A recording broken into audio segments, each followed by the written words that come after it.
আমি সৃষ্টি করেছি এই দুনিয়ায়, যে জান্নাতের জন্য তোমাকে সৃষ্টি করেছি, যার ইবাদত করার জন্য তোমাকে আমি সৃষ্টি করেছি, তুমি এই কিতাবের কাছে আসো, এই কিতাব তোমাকে ওই জায়গায় পৌঁছে দেবে।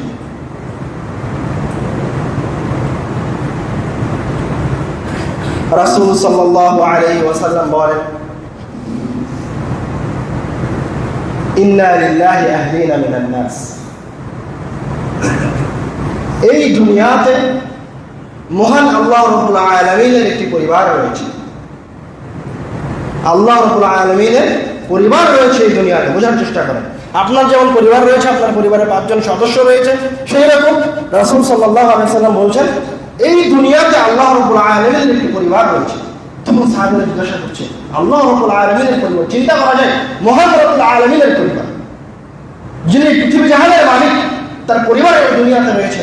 তখন সাহাবীরা জিজ্ঞাসা করছে, কি মান হুম ইয়া রাসূলুল্লাহ, হে আল্লাহর রাসূল, তারা কারা যারা আল্লাহ রাব্বুল আলামিনের পরিবার? তখন রাসূল সাল্লাল্লাহু আলাইহি ওয়াসাল্লাম বলছেন, আহলুল কুরআন হুম আহলুল্লাহ ওয়া খাসাতুহু।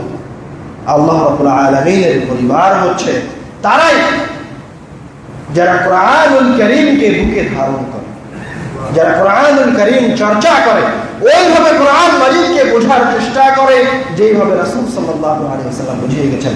তারা এই দুনিয়ার জীবনে থেকে, এই মাটির উপর থেকে আমাদের সাথে বাজার ঘাটে চলাফেরা করে কার পরিবারের সদস্য? মহান আল্লাহ রাব্বুল আলামিনের পরিবারের সদস্য। এই সৌভাগ্য যদি কেউ পেতে চায়, তাহলে তাকে কোথায় আসতে হবে? কোরআনুল কারীমের কাছে আসতে হবে। শুধু তাই নয়, আল্লাহ রাব্বুল আলামিনের পরিবারের সদস্য তো অনেকেই হতে পারে বিভিন্ন ভাবে।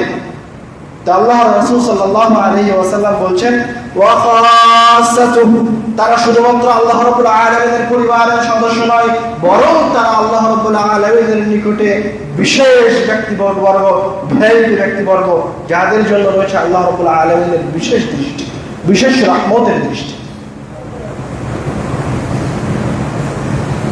عن عبد الله بن مسعود رضي الله تعالى عنه قال قال رسول الله صلى الله عليه وسلم اقرأوا القرآن। রাসূল সাল্লাল্লাহু আলাইহি ওয়াসাল্লাম বলেন, তোমরা কোরআন তেলাওয়াত করো। فإن الله تعالى لا يعذب قلبا مع القرآن। আল্লাহ রাব্বুল আলামিন ওই আত্মাকে, আল্লাহ রাব্বুল আলামিন ওই ব্যক্তিকে কোনদিন শাস্তির সম্মুখীন করবেন না যে কোরআনুল কারীমকে মুখস্থ করেছে। তারপর রাসূল সাল্লাল্লাহু আলাইহি ওয়াসাল্লাম বলেন, ইন্না হাযাল কুরআন মা'দাবাতুল্লাহ ফামান দাখালা ফীহি ফাহুয়া আমিন।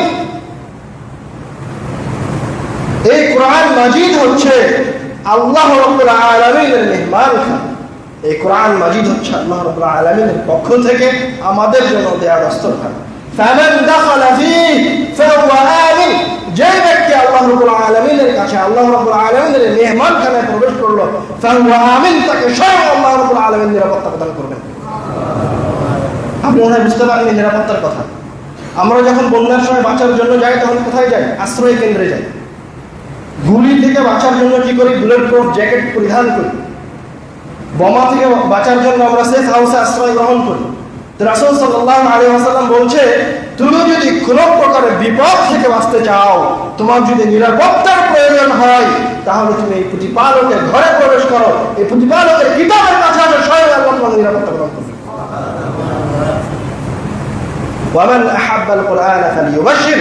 আর যে ব্যক্তি কোরআনুল মাজিদকে শুধু ভালোবাসবে, কোরআনুল মাজিদকে ভালোবাসে, তার কাছে আসার চেষ্টা করবে, তার জন্য আল্লাহর পক্ষ থেকে সুসংবাদ, সেই সুসংবাদ প্রাপ্তদের অন্তর্ভুক্ত।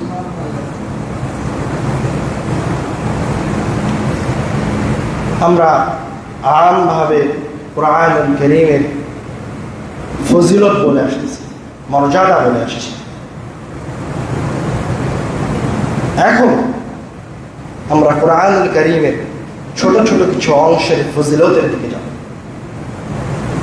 আমি আপনি চাইলে পূর্ণ কোরআন